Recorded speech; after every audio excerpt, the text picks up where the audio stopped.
खुदा भी सोच कर गम देता है खुशियों के साथ।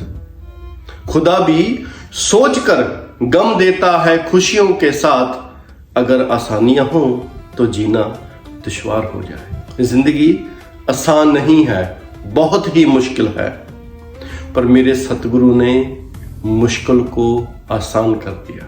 इसने बताया मुझे कि खाना पीना कहां से पैदा हो रहा है, तो मैंने कहा जमीन से।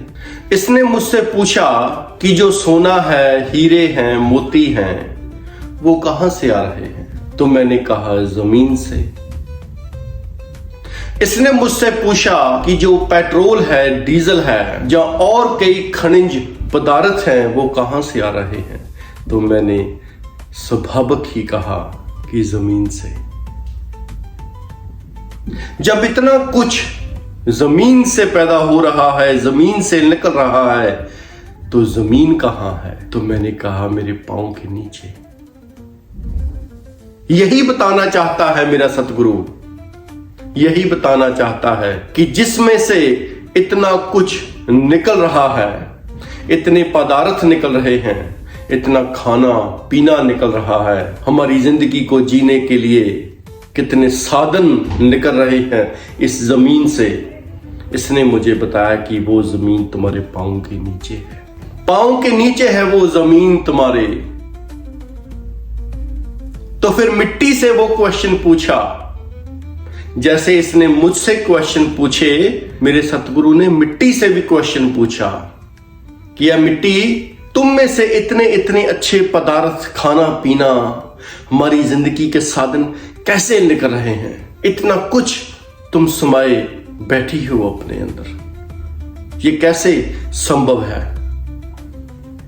तो उस मिट्टी ने कहा, जब से मैं मिट्टी हूं तब से इसने मुझे मालामाल कर दिया, मालामाल कर दिया।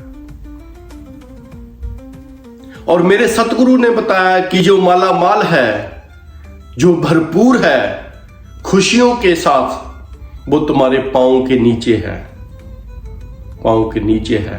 तभी हम सुनते हैं अक्सर कि पांव के नीचे जन्नत होती है, जहां मिले गुरसिखड़ा, निभ निभ लागे पाओ जियो।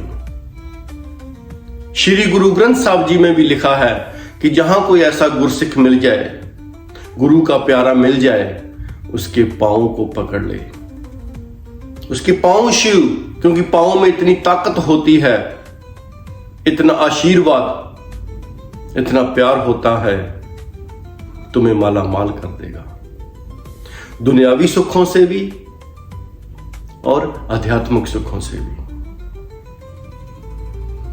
अगर मैं मिट जाऊं मिट्टी की तरह, अगर मेरा सतगुरु मिट्टी में ऐसे खनिज पदार्थ पैदा कर सकता है, अगर मैं मिट जाऊं तो मुझ में कितनी खुशियां, कितने गुण पैदा कर देगा ये। एक बात जाने से पहले और बता दूं, हमने दुनिया के वो ऑब्जेक्ट तो ढूंढ लिए कि वो मिट्टी में रहते हैं,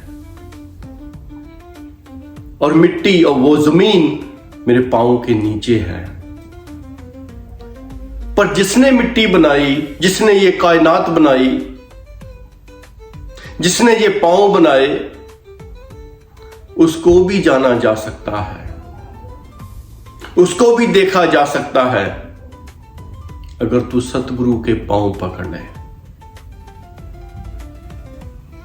कोई ढूंढ ऐसा सज्जन, कोई ढूंढ ऐसा प्यारा जो तुम्हें खुदा से, रब से, अल्लाह से मिला दे।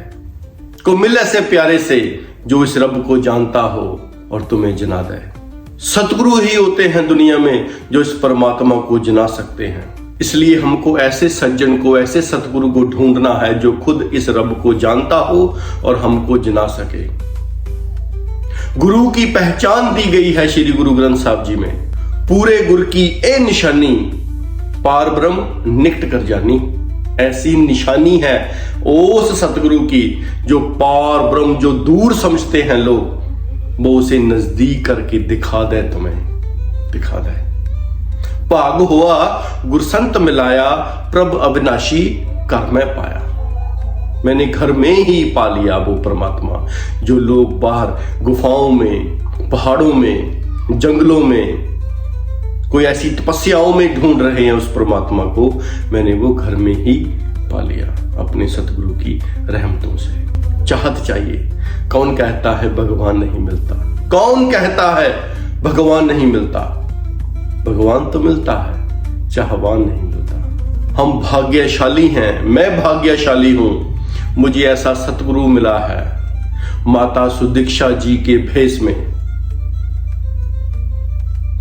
जो निरंकारी मिशन के रोल मॉडल हैं।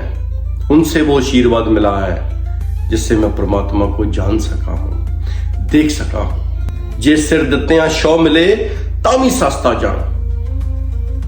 मैंने सिर दिया, सिर में क्या था? काम, क्रोध, लोभ, मोह, अहंकार, ईर्खा, नफरत भरा पड़ा था मैंने वो सिर दे दिया। सिर ये काट कर नहीं देना होता सतगुरु को, जो सिर में वो गंध बसा हुआ है उसको निकालना होता है। खाली होकर जाना पड़ता है सतगुरु के पास, ये माला माल कर देता है, पांव के ऊपर से भी, पांव के नीचे से।